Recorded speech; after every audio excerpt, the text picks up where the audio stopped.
बाबूजी।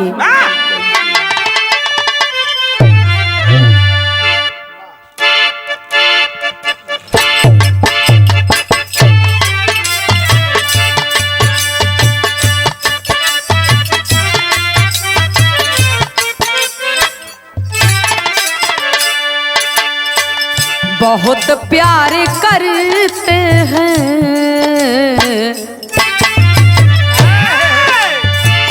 बहुत प्यार करते हैं तुमको सनम, बहुत प्यार करते हैं तुझको सनम, बहुत प्यार करते हैं तुझको सनम।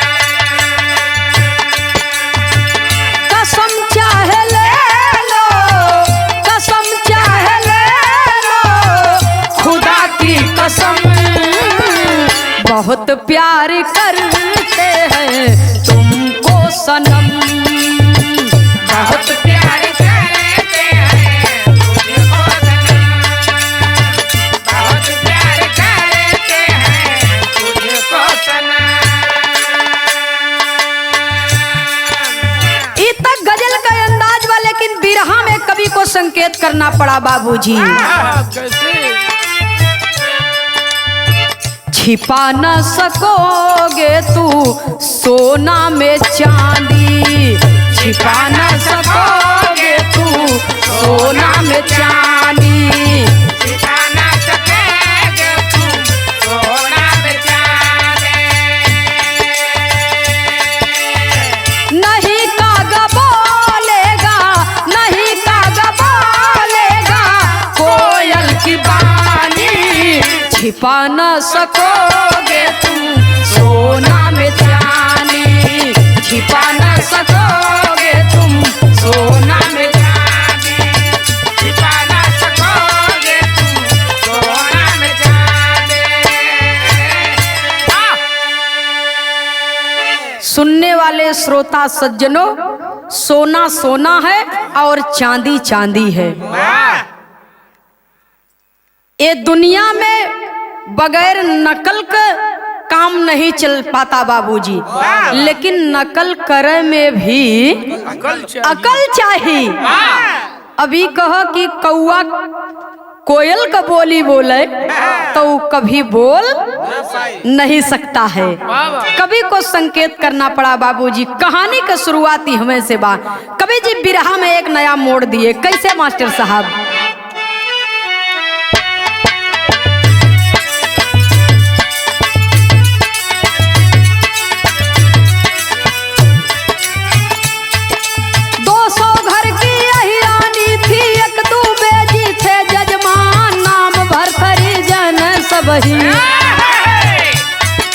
पूजा पाठ बस उनका काम, दान दक्षिणा में जो पाते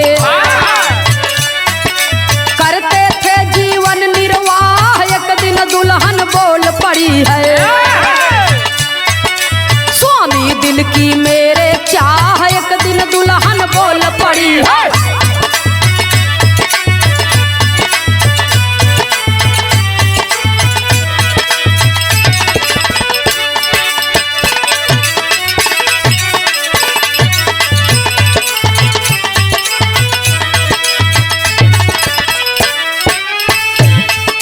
एक दिन दुल्हन बोल पड़ी है, स्वामी दिल की मेरे चाह। घर की हालत ठीक नहीं है, लागत बाटे दिल में ठेस। बात मान दुल्हा का डूबे, तजे वतन दिल बढ़ा कलेश। कर कमाई जाके कतहू, चल जा सैया तू परदेश। कर कमाई जाके कुछहू,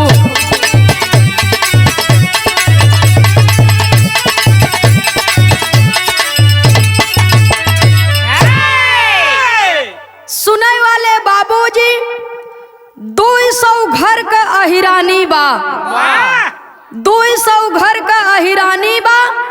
और 200 घर का अहिरानी बस्ती में एक दुबे जी अकेले दुलरुआ हैं, दुलरुआ पंडित हैं। उनकर जजमानी चटकी बा। जब जजमानी चटकी बा बाबूजी, धीरे धीरे समय बीतत बा तो उनकर दुल्हनिया दुबे जी के दुल्हनिया कहत बा कि सुना हो पंडित जी, अब जजमानी की है, कथा पूजा की है, काम न सपरी, इतने पैसा में कुछ होए वाला नहीं बा। एक काम करा, चल जा परदेश, परदेश चल जा, लड़का बच्चा पढ़ावे लिखावे के बाद कोनो बढ़िया काम पर लग जाया, अब पैसा पौबा बढ़िया से, लड़का बच्चा पढ़ी लिखी, आई दान दक्षिणा में 10-5 पाए से काम न सरकी। इतना बतिया बाबूजी जब दुल्हन कहत हैं तो दुबे जी के दुल्हन के बात समझ में आई गई। हमार दुल्हनिया ठीक कहता, क्यों 2 रुपया 4 रुपया 5 रुपया 10 रुपया 20-50 रुपया दे देत बा, लेकिन इतने में हमार काम होत नहीं बा। जा पैसा कमा, परदेश में रह के कम से कम पैसा कमाए के घरे भेजब तो हमार लड़का बच्चा पढ़ी लिखी, इनकर भविष्य उज्जवल होई, और घरे में कोनो बात का तकलीफ भी न रही, कलेश भी न रही। इतना बात मान करके बाबूजी दुबे जी चल दिए परदेश कमाने के लिए। और जब परदेश चल दिए कमाने के लिए, तब हर गांव में होत का बा।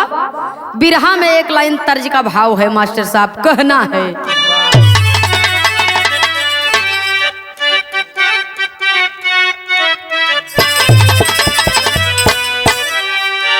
अरे बाली और झुमका भुलाई द, हे बाली और झुमका भुलाई द, नाथुनी पे गोली चले तब सब बनवाए द, बाली और झुमका भुलाई द, नाथुनी पे गोली चले तब सब बनवाए द, बाली और झुमका भुलाई द, नाथुनी पे गोली चले तब सब बनवाए द।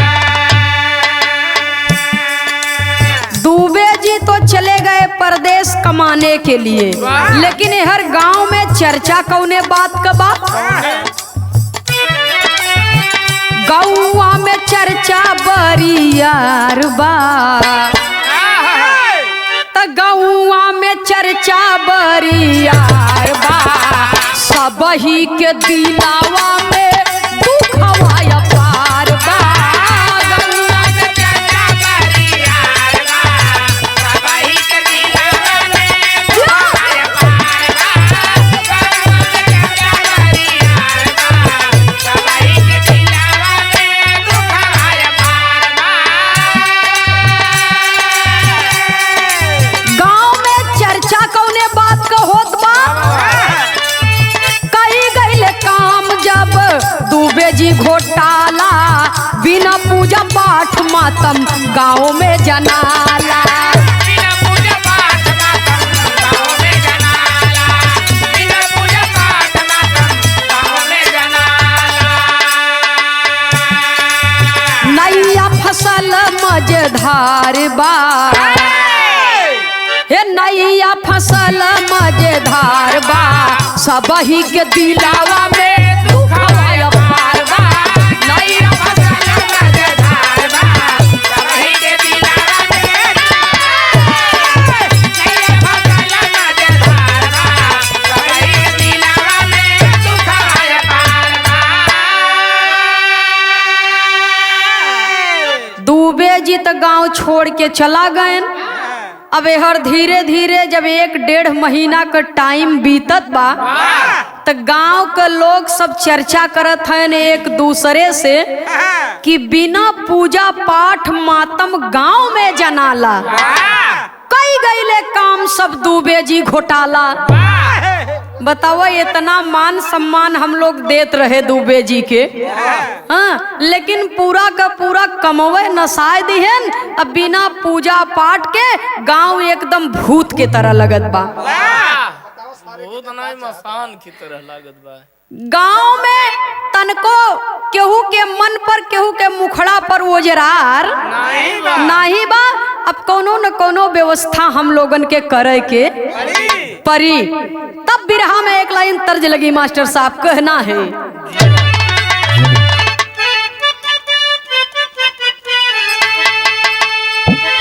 अरे गाँव मझारी एक तिवारी,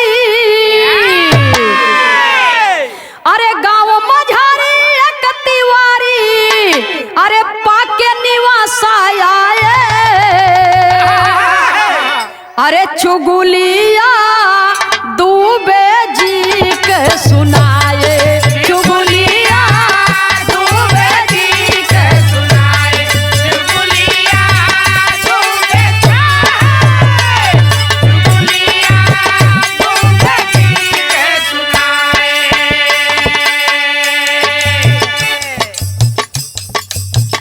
सुने वाले बाबूजी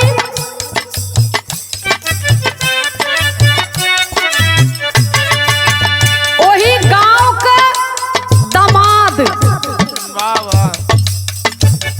एक तिवारी जी अपने ससुरारी में निवासा पाई के अपने परिवार के साथ में आकर के बस गए। और जब बस गए बाबूजी तो वो अपन रोटी सेके बदे धीरे धीरे तवा गरम करे लगलन। गांव में लोगन के घरे घरे जाए के बैठ के दूबे जी के खिलाफ चुगली करे लागल। और जब चुगली करने लगे तो हुआ क्या,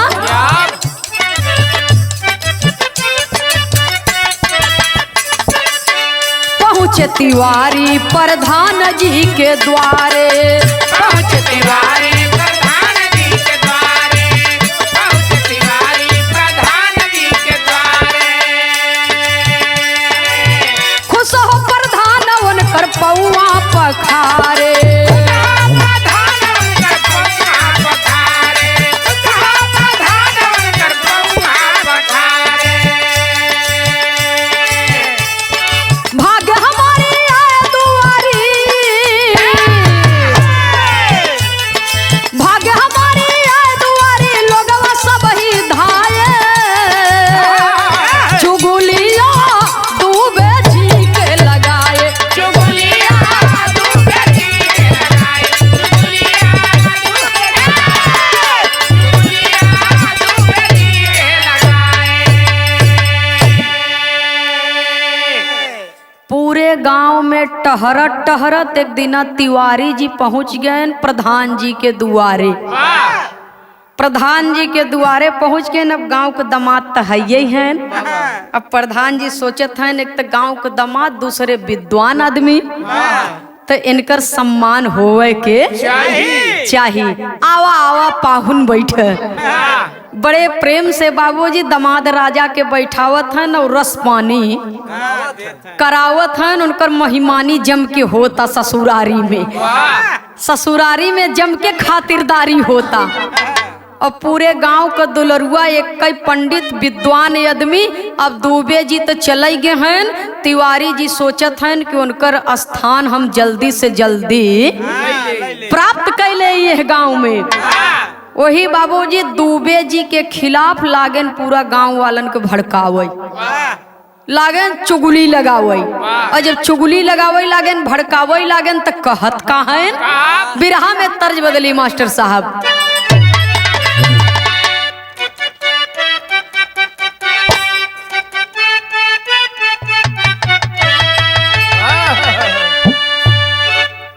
कोनो देवर भौजाई के बात, देवरा भौजैया से नाराज बा। उ कहता का, कहता बाबूजी, अरे देवर के दूर दूर ना करे, देवर के दूर दूर ना,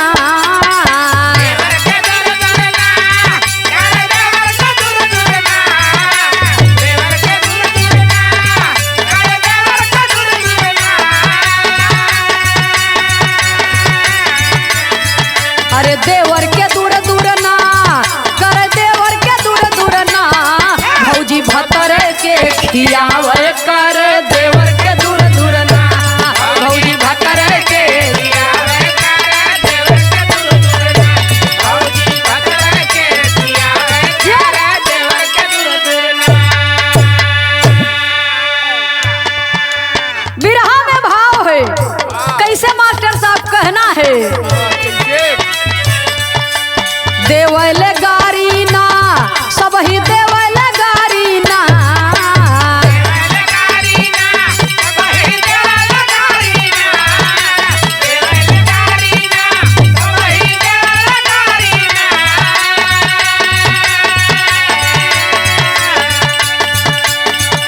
अरे देवले गारी ना सबही देवले गारी ना सबही गौआ के नर नारी देव डूबे के गारी ना सबही गौआ के नर नारी देव डूबे के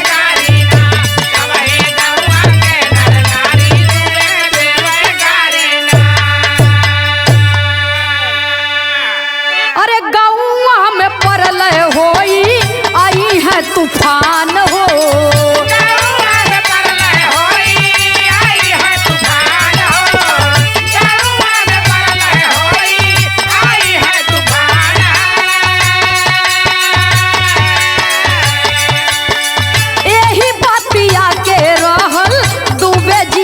ज्ञान हो यही बतिया के रहा डूबे जी के ज्ञान हो यही बतिया के रहा डूबे जी के ज्ञान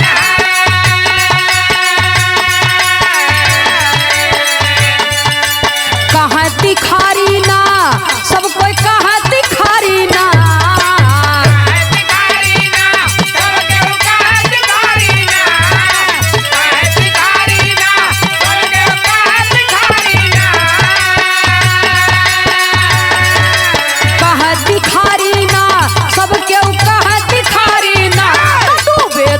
भारी सब कोई कहा तिखारी ना डूबे धोखा कैले भारी तिखारी ना डूबे धोखा कैले भारी तिखारी ना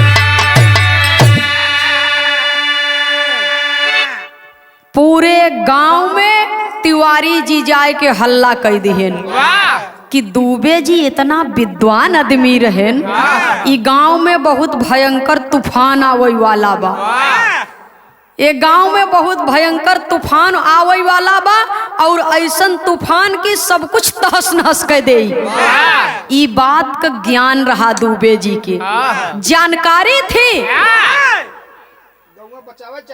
गांव उनके बचावे चाहते रहा लेकिन अपन जान लेके वो पराई गए भाग गए परदेश जब इतना बात गांव वाले सुने तो लागन दुबे जी के सब गरियावे कहे ससुर इतना दिन से हम सब घी खियावा इनका ढोई ढोई के ले जाए के इतना रुपया पैसा ऊपरी कंडी कुल दिया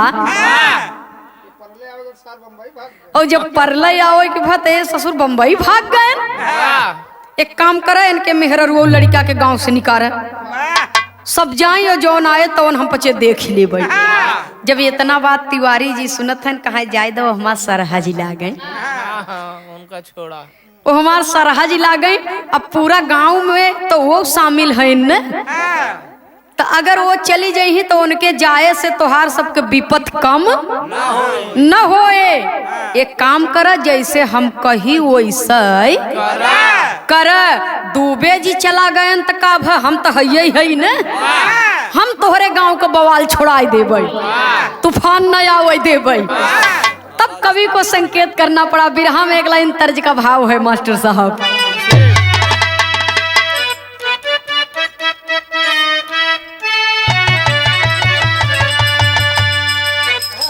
हे झुमका चूमेला मोर गोरा गलवा झुमका चूमेला हाँ झुमका चूमेला मोर गोरा गलवा नथुनिया कमाल करेली झुमका चूमेला मोर गोरा गलवा नथुनिया कमाल झुमका चूमेला मोर गोरा गलवा नथुनिया कमाल करेला तिवारी जी कह रहे हैं सुना गांव वाले सवाल करत हुवन कैसे छूटे हमरे गौवा के बवाल कैसे छूटे हमरे गौवा के बवाल हो कि सब ही सवाल करेले कैसे छूटे हमरे गौवा के बवाल हो कि सब ही सवाल कैसे छूटे हमरे गौवा के बवाल हो कि सब ही सवाल करेला हे घी से हवनिया करावा इहे जुगुती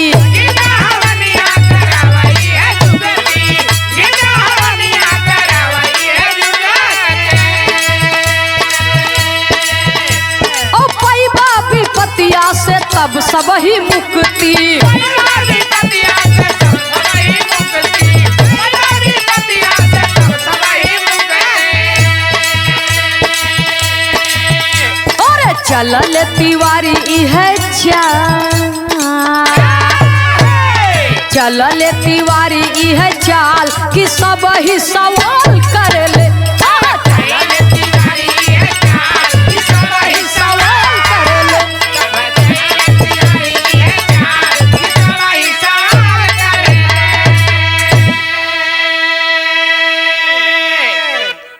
तिवारी जी कहत हैं गांव में घीव बा। कहाँ घीव घरे घरे बाटे, कितना चाहे कहाँ किलो 2 किलो में काम न चले। कहाँ कितना चाहे महाराज, विपदा से बचावा। कहाँ कितना चाहे कहाँ जा जेकरे घरे में जवन होय कुल ढोय लियावा जितना होय और हम हवन करब। गांव में हवन करब, बहुत बड़ा यज्ञ करब और तब जाए के गांव में आवे वाला बवाल हट जाई, आवे वाला तूफान रुक जाई। जेकरे पास जवन होय, घी होय, गुड़ होय, दही होय, पैसा होय, जवन भी चीज होय सब जने अन्न धन लिया के यहीं रख। जब इतना बतिया बाबूजी सुनत हैं गांव के लोग त लागेन बाबूजी कुल घी गुड़ चीनी तेल जवन जवन सब कुछ रहे, जितनी चीज बा सब लोग ढो ढो के ले आवत हैं तिवारी जी के घरे पहुँचावत हैं। अब घरे में घी बाबूजी ऐसे गंजा जात बा एकदम, टीना के टीना, डब्बा के डब्बा, बल्टी के बल्टी दूध आवता। अब बल्टी के बल्टी दूध आवता। अब एकदम माल करेला लगा बा तिवारी जी के यहाँ। बीसन खांची दही आएगी। तिवारी जी के यहाँ माल करेला लगा बा। और दुबाइन सोचत हैं कि हमार तू भेजी इतना दिन रहें गाँव वाले कब हमने ऐसन कियन। भैया हो ओपी भैया तनी आपको ध्यान देले रह भाई।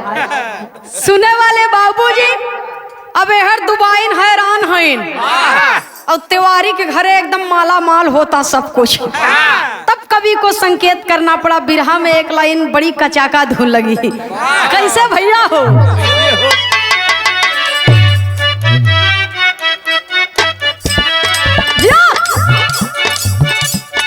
कोनो दुल्हन के भूत धैले बा। हाँ भूत धरे बा भूत। ओकर करिहाव रही रही के बकता पिराता। अब पति तो ओकर घरे में बा नहीं, बुढ़ऊ से कहता कि ले चलता हमें कोनो ओझा सोखा के दिखाई देते। तो जब ओझा के लगे बुढ़ऊ ली आए के जात हैं तो ओझा दमदार रहे, शौकीन टाइप के रहे। ओनहु को ओझा ही चटकी बाटे। तब दुल्हिया कहता सोखा झार दीही बथे करी हाइया। सोखा झार दीही बथे करी हाइया। सोखा झार दीही बथे करी हाइया। सारी रात नहीं आवेले उहाइया। सारी रात नहीं आवेले उहाइया। सोखा झार दीही बथे करी हाइया। सोखा झार दीही बथे करी हाइया। सोखा झार दीही बथे करी हाइया। लेकिन बिरहा में कवि को संकेत करना पड़ा बाबूजी, कहना है अब हर दुबे जी के दुल्हन तिवारी जी के देख करके उनके घरे का धन देख के अपने दुबे जी के एक ही चिट्ठी लिखत है। और चिट्ठी में लिखत का है स्वामी चली आवा अपने तू देशवा। स्वामी चली आवा अपने तू देशवा। स्वामी चली आवा अपने तू देशवा। चिट्ठी भेजली दुबाइन पर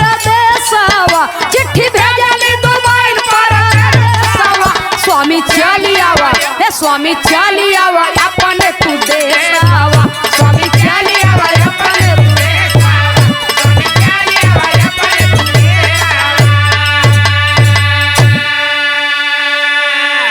आई हवा तिवारी के जमी जजमानी,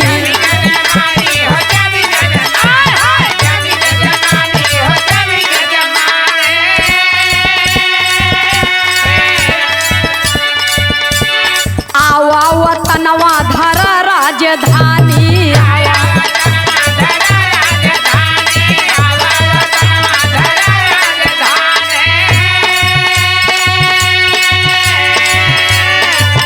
बट दिलवा में बहुत कलेशवा, बट दिलवा में बहुत कलेशवा, स्वामी चलियावा, स्वामी चलियावा अपने तू देसावा, स्वामी चलियावा अपने तू देसावा, अपने तू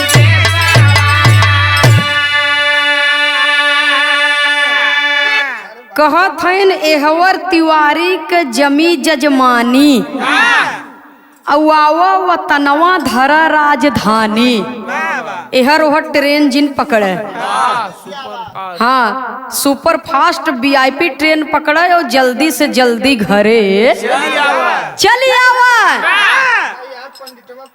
सारा माल लूट ले जात हैं पूरा गांव भरे के, और हम तो ऐसे रह जा देखत के देखते जनते न रहे, ऐसे होई वाला बनाए तो का परदेश न जाए दे।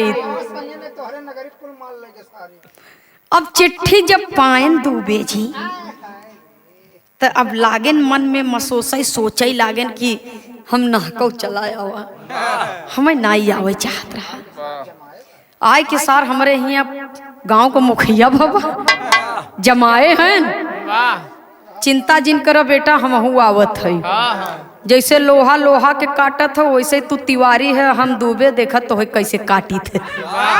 सुनने वाले बाबूजी परदेश में चिट्ठी पाए और ट्रेन धरे और घर की ओर चल दिए, ट्रेन पकड़े और घर की ओर जब चल दिए तब कभी को संकेत करना पड़ा, कहना है बिरहा शैली में टेरी के भाव में लिखना पड़ा, इलाहाबादी टेरी लगी मास्टर साहब।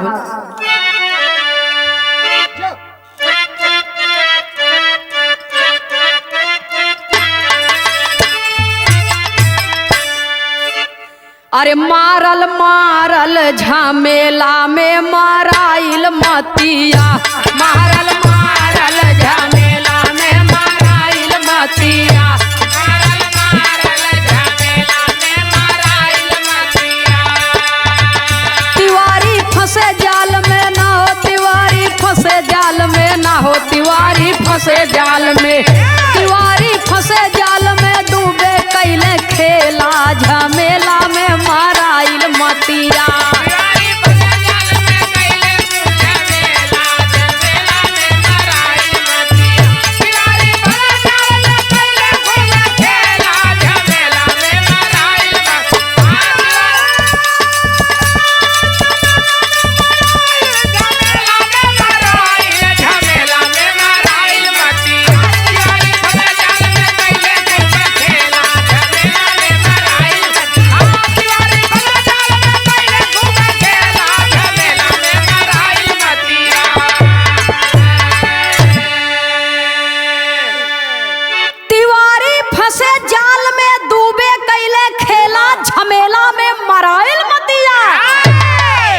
जब दुबे जी आयन घरे कहाँ बभनई तुहू वो बभनई हमहू हई तनिको चिंता जिनकी है बिरादरी भाई आय गे है निवासा पाए है तो पूरा गाँव ही अपनी आय चाहत है। वही बाबूजी अब तिवारी जी के घरे हर घी दूध करेला लगा बा, अब पहुंचता सब कुछ और हर दुबे जी रातों रात पहुँचन कहाँ प्रधान जी के यहाँ, और प्रधान जी के यहाँ बाबूजी पहुँचे थे तो कहे सुना जवन तिवरिया आई बा गांव के बवाल मिटावे नहीं आई बा, हम धोखा नहीं किया, धोखा ये ससुर की है बा। दूसरे गांव को बवाल यहाँ गांव में ठेलई आई बाटे, हम धोखा नहीं करे है, धोखा तो यही करता। इतना तो बताई दिहन कि हाँ गांव में तूफान आवे वाला बा, लेकिन उनके शरीरी में कितना माल छुपा बा बताते न। जब इतना बात सुनत हैं बाबूजी प्रधान जी तो कहे का कहत है दूबे भाई, तब कवि को संकेत करना पड़ा बाबूजी, पहपट के लाइन में लिखना पड़ा। अरे बुद्धि आपन दूबे दिए लगाई भाई देखना, अरे बुद्धि आपन दूबे दिए लगाई भाई देखना। अचरज सुन के मुखिया जी घबराई भाई देखना।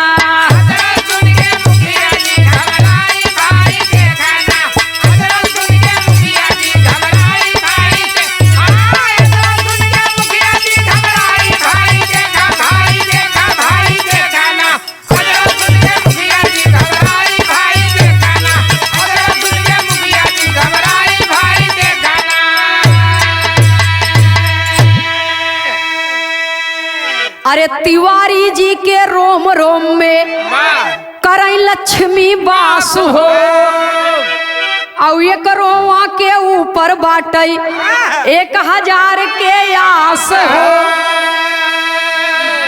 अरे हो सवेरे लेबा सब नोचवाई भाई देखना, अरे हो सवेरे लेबा सब नोचवाई भाई देखना। और मुखिया जी से कहाँ की जिन बताई भाई देखना, मुखिया जी से कहाँ की जिन बताई भाई देखना। मुखिया जी से कहाँ की जिन बताई भाई, मुखिया जी से कहाँ की जिन बताई भाई देखा भाई देखा भाई देखना। मुखिया जी से कहाँ की जिन बताई भाई देखना, मुखिया जी से कहाँ की जिन बताई भाई देखना।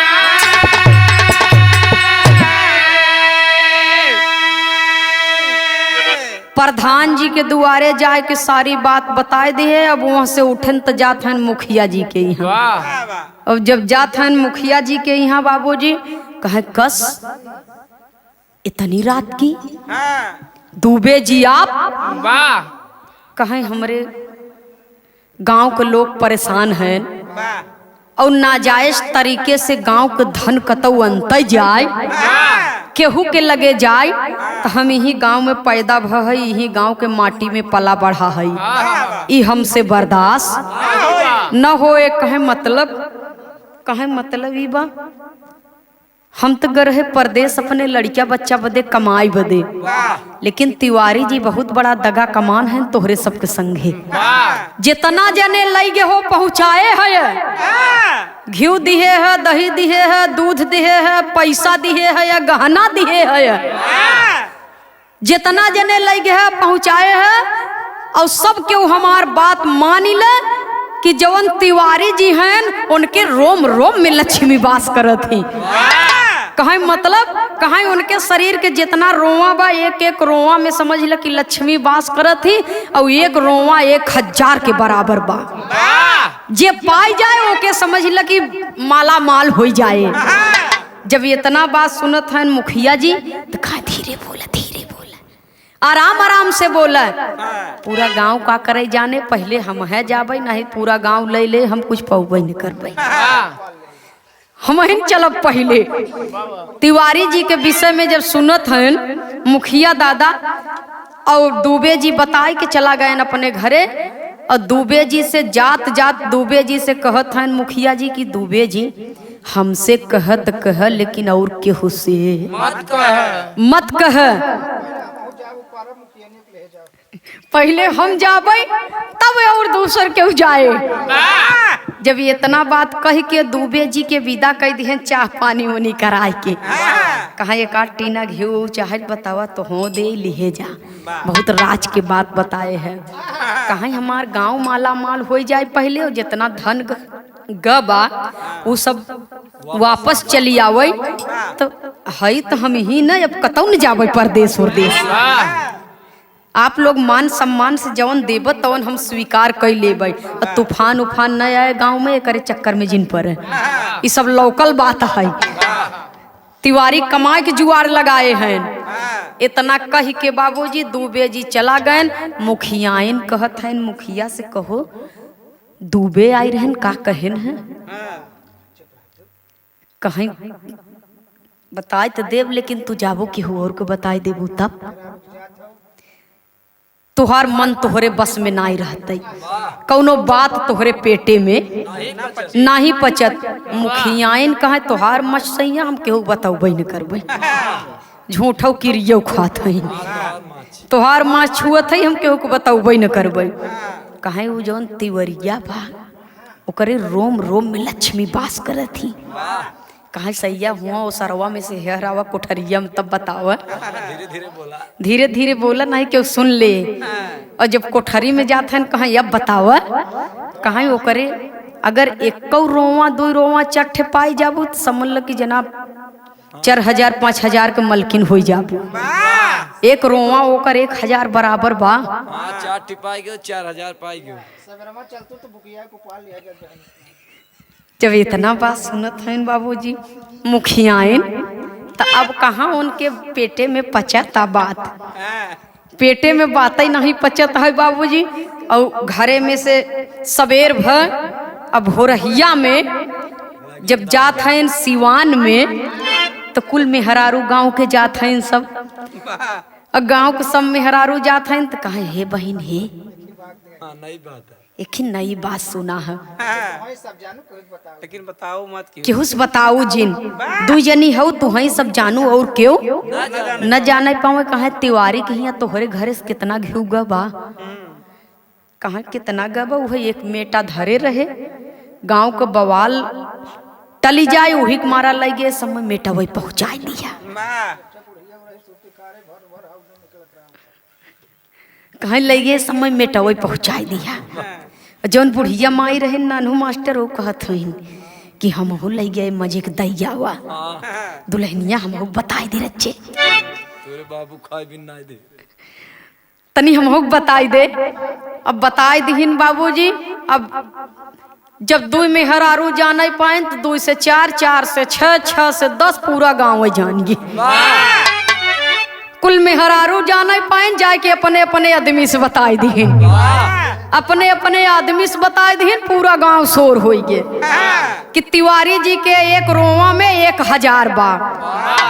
आज जब पूरा गांव शोर हो गया बाबूजी, होश सवेरे पूरा गांव में टूट पड़ा। तब कवि को संकेत करना पड़ा, कहना है आल्हा के लाइन में लिखना पड़ा।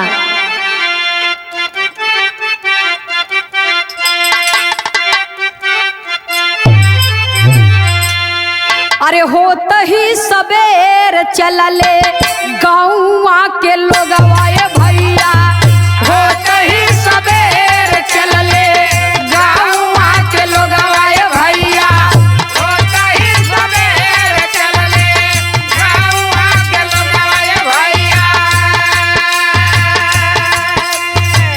जाके सब ही घेर लिहले पंडित का दुआर,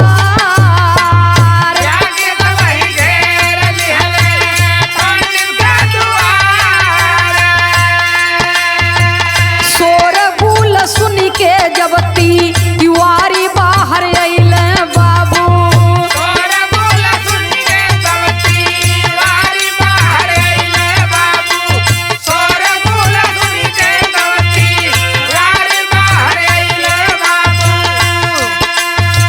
गाँव के लोग ये सब कहाँ ललकार, गाँवा के लोग ये सब कहाँ ललकार।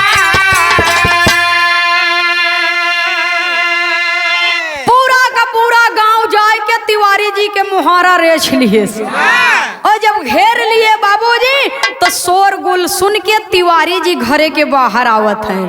और जब बाहर आवत हैं तो पूरा का पूरा गांव ललकारे लगा, एक दूसरे के हुमसावे लगा कि आगे बढ़बा ना बढ़ा तो हम जाई। जब इतना बात बाबूजी सुनत हैं तिवारी जी तो कुछ समझ न पाए कि होत का बात है।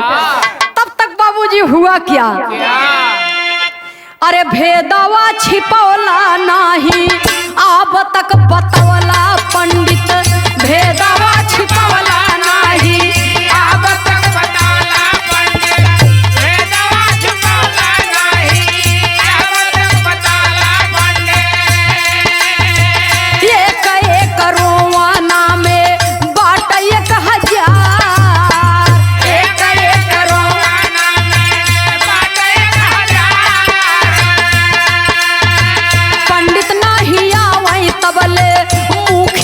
पधारी दिहले पंडित नहीं आवे कबले मुखिया पधारी दिहले पंडित नहीं आवे कबले मुखिया पधारी दिहले लागे नोचे सब ही शरीरिया के पार आगे तो चसाबा ही सारिया कबार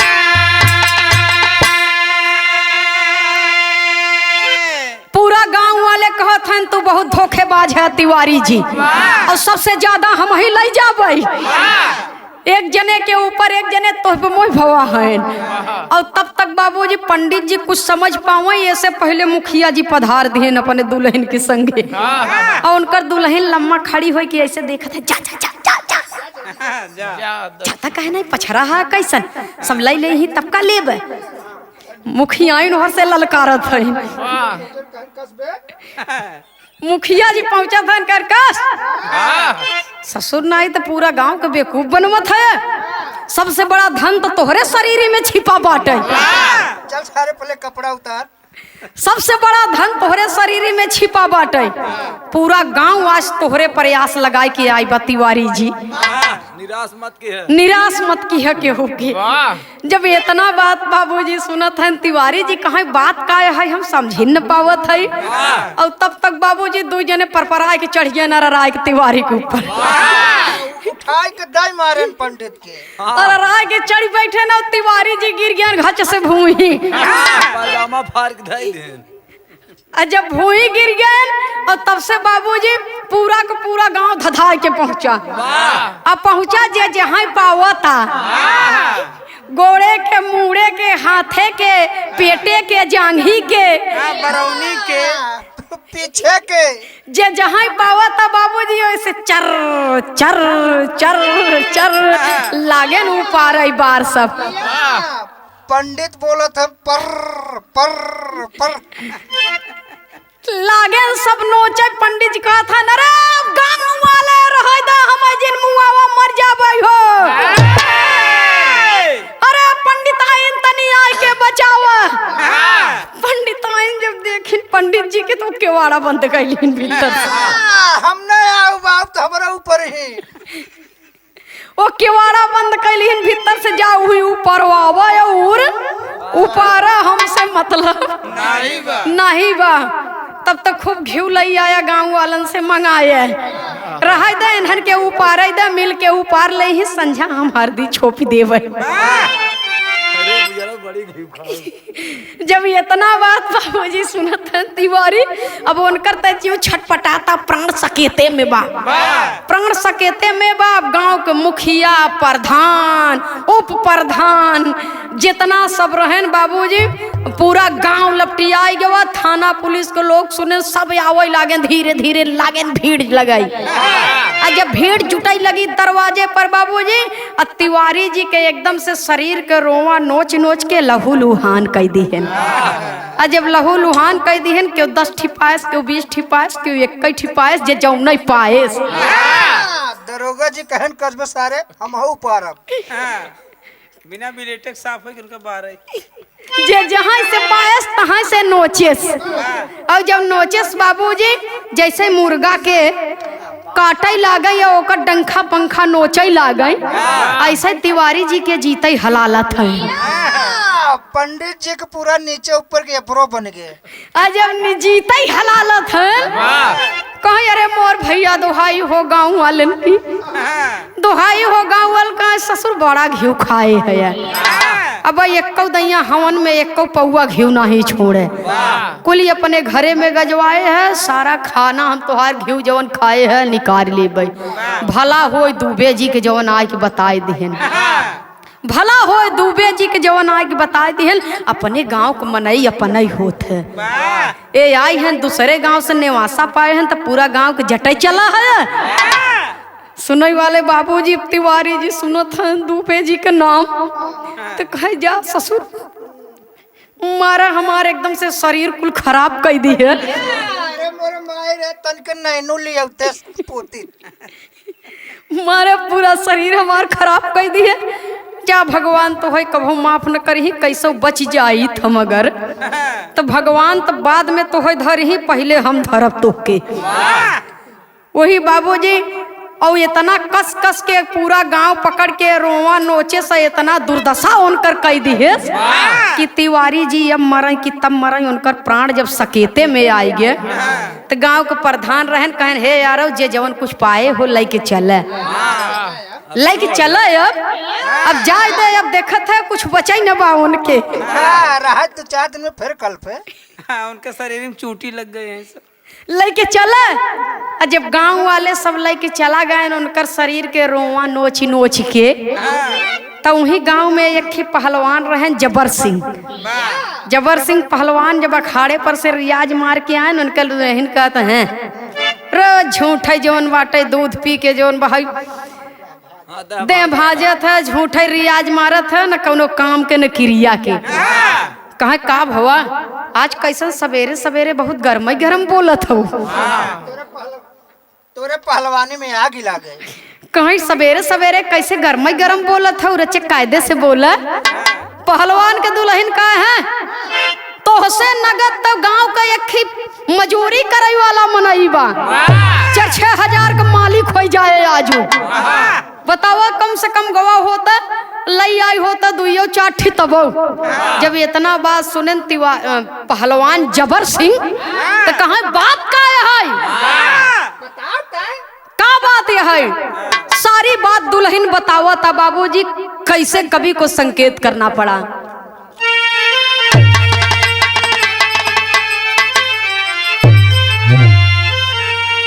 अरे आए पहलवान जबर सिंह हरावा जबही तो आए पहलवान जबर सिंह हरावा जबही अपने स्वामी के मेहनवा सुनावे दुलही।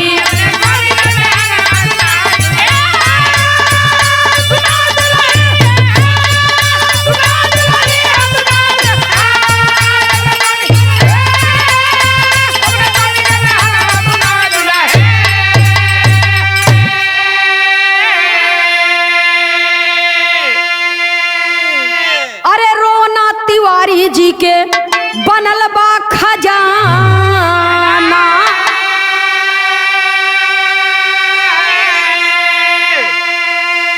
और जवन आज मिल के नोचे नारी मर्दाना।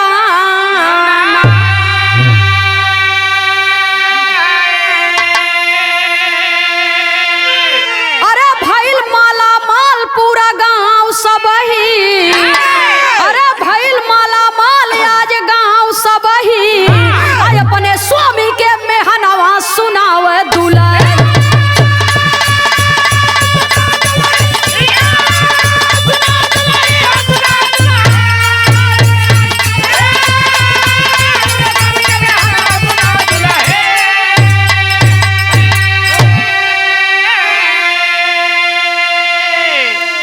पूरा गांव माला माल हो गया तोहार पहलवानी गए ऊपर पर। मेहरारू जब ताना सुनावत है बाबूजी तब पहलवान कहत हैं कहीं पहलवान बात माना मोरी रनिया सुखवा में बीती हमहन के जिंदगनिया बचल खुचल रोवा लेके आई बे वही। कहीं चिंता मत कर जाते हमहू लेके आवे न दुल्हनिया कहे सब तो लूट लिहन गांव वाले तू का लेके आवे। जबर सिंह पहलवान कहे कतौ तो बचा होए हम जाते हैं खोज के लिए हम जाते पंडित के वार दई के टाणे सोवत है। हम जाते खोज के लिए अब कतौ तो बचा होए और हर पंडिताई उन्हें हरदी वर्दी जोन बाटे हाँ पीस पास की पूरी शरीर में लेप लगा दिए हैं। पूरे शरीर में लेप लगाए दिए हैं। और पंडित तिवारी जी कहे दरवाजा बंद कैले भीतर से ताला लगाए ले। दरवाजा बंद करके भीतर से ताला मार ले पता नहीं सारे फिर पगलाइया हो तब का करब। अब की दाई रोवा नोचे हैं पूरा चमड़ा सहित उचार के लेके चला जाइए। अब पगलो बच के रहो नहीं तो देखो फिर।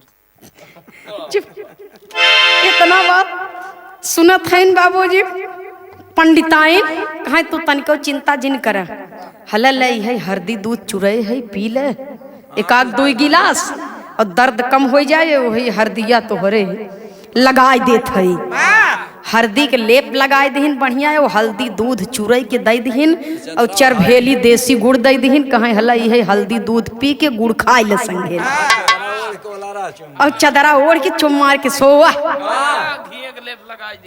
और ये आराम से सोवा। और क्यों आए तो कह दे तिवारी जी की तबीयत बहुत जोर खराब बाटे।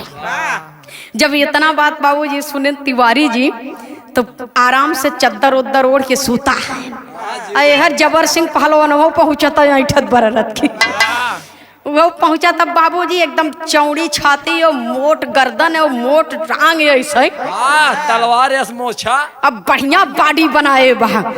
अब पहुंचा तब बाबूजी तो तिवारी जी के दरवाजा खटखटावा था।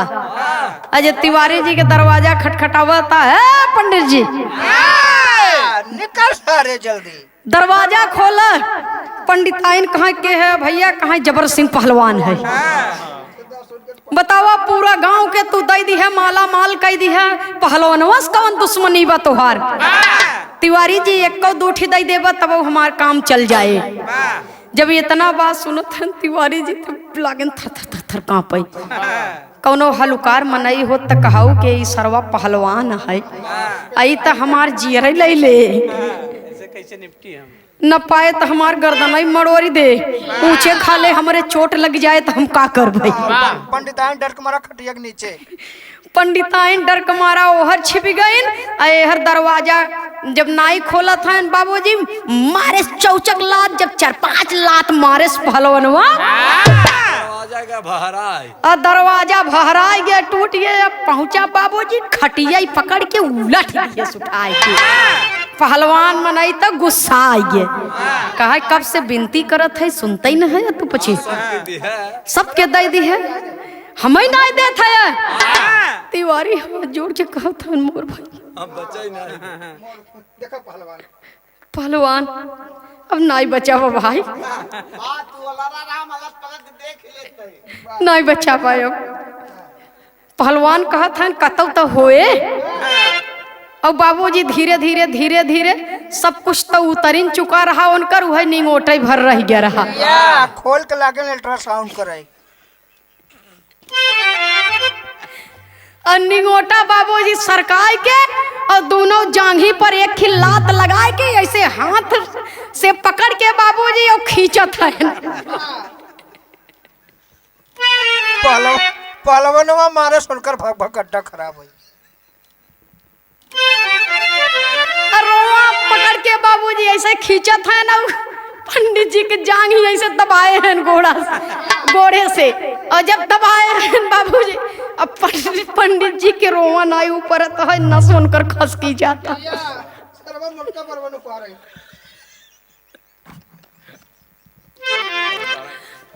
नस खसकी जाता। और जब खसकी जाता है अरे बाप रे बाप, जवन कुछ पायस लेके वो भगा, जवन कुछ बचा रहे पंडित जी मारे सुनकर तहस नहस जिंदगी कह दिए, तहस नहस जिंदगी कह दिए। सब पंडित जी लागेन बुखार छोड़ के रोए, पंडित जी लागेन बुखार छोड़ के रोए। तो पहलवानवा कहता कायदे से दे दिए होता का करे ई दुर्गत तोहरे संगे हम करित। कब से हम खड़ा है कि हम हो के दे दे एक आठी दुईठी। हाँ अब हमें जोर लगाओ एक पर तोहरे जांघी पर रख के अपने जांघी की जोर हमें लगाओ एक पर ये और 100 रोंग बार हमें लेके पड़ा। सुनई वाले बाबूजी तिवारी जी के चाल सारी फेल हो गई और दुबे जी के एक लकड़ी लगाए से एक चुगली की से बाबूजी पूरी की पूरी जिंदगी तिवारी जी के बर्बाद हो गई। और सवेर भर अपने दुल्हन से कहत हैं कि एक काम कर अब चला अभी गांव में हमने रहा, अब चला चली अभी गांव में हमारा ठिकाना नहीं भाई, अपने गांव में चली जाओ, नून रोटी मिले तो दोनों परानी खावा जाए, आराम से रहा जाए। पंडिताइन कहते हैं का टीना घी न ले ले का धरा पाया। अरे छोड़ तो घी ना हिया रात पे सारे 12 ऊपर हैं, पता नहीं का उपाल ले चला जाए दे घी न ले भाई ले जाए ससुर दूबे मारे हमार जिंदगी खैकार कह दी है। इतना बात कह के बाबूजी कहरत कोहरत पंडिताएं के लिए आए न दोपहरिया में खेते खेते ककरे पत्थरे जौनिन की रास्ता पावत हैं। अब सोझे सड़क धई के नहीं जात हैं। अब गांव वाले हरकत तिवारी जी अरे रुका रहा है अब चार जने ससुरारी गए लौट के नहीं आई है नोनहु के दे दी है तब जाए। तिवारी जी मुहे के बले भारत हैं डर के मारा पंडितायन के पकड़े भाग भाग भाग भाग भाग जल्दी जल्दी चली जाओ। अलिहे सरसेटन बाबूजी वो अपन रास्ता नापेन आए हर दुबे जी फिर से गांव में जजमानी करई लागन और दुबे जी के जजमानी चटक गई बाबूजी और गांव वाले सारा बवाल से बची गए। और जब केहू के 1 रुपया नहीं मिला तो कहीं कस होई भजतई न बाटई। जब इतना बात दुबे जी सुनेन तो सारी सच्चाई बताई दिहन। आपन यापन होत पराया पराया होत नाजायज तरीके से धन कमात रहे नो तो जेकर जैसे करनी ओकर वैसे आखिरी लाइन में गुरु घराने के पर्चे के साथ में कवि को लिखना पड़ा।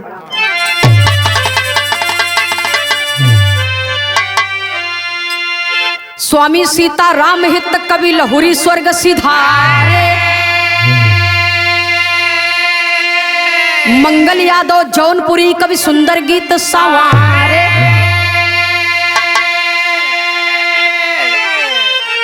अरे राम झमेला में मराइल मतिया बाबू झमेला में मराइल मतिया। नंदनी खेमराज बिरहा में ताज बंधेला झमेला।